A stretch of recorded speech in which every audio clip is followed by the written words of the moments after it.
If I could have dinner with any three individuals of my choice, alive or dead, I'd pick Jesus, George Washington, and the Apostle Paul. I've been asked, why Paul? Well, Paul brings to me all possible truth concerning who Jim Cone is and will be for eternity.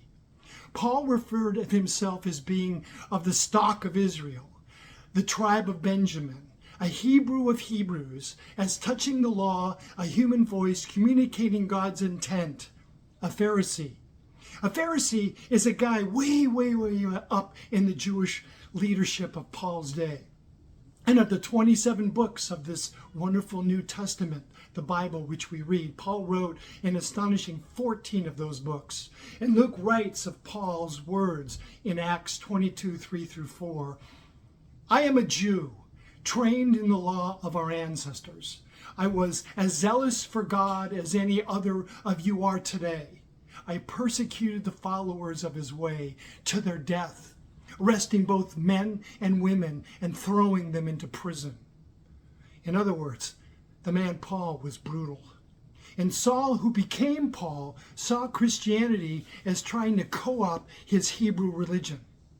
Paul's deep hate for these new Christians was really a flaw in his character, and God has a wonderful habit of picking flawed men to do great things.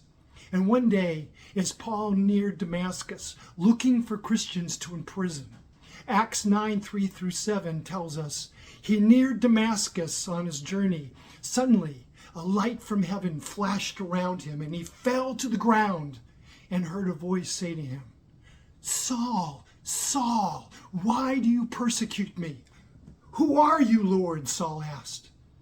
I am Jesus, whom you are persecuting. Now get up and go into the city, and you will be told what you must do. The men traveling with Saul stood there, speechless. They heard the voice too, but did not see anyone. And I, Jim Cone, I sit here before you, a man also with a Damascus experience, though unlike Paul.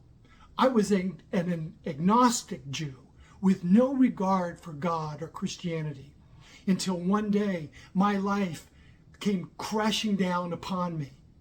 There before me, scratched into the concrete jail wall, were these words, Jesus will save you.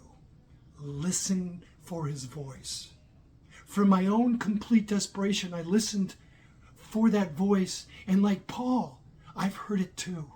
Paul tells us, indeed, believers are called upon to rejoice in Christ as Lord, and hence every moment of life is to be lived out joyfully as a servant to Christ. Joy is a highly desired word today. There's no nook or cranny of life separated from the Lordship of Christ. For we read Paul's letter in Colossians 3:17.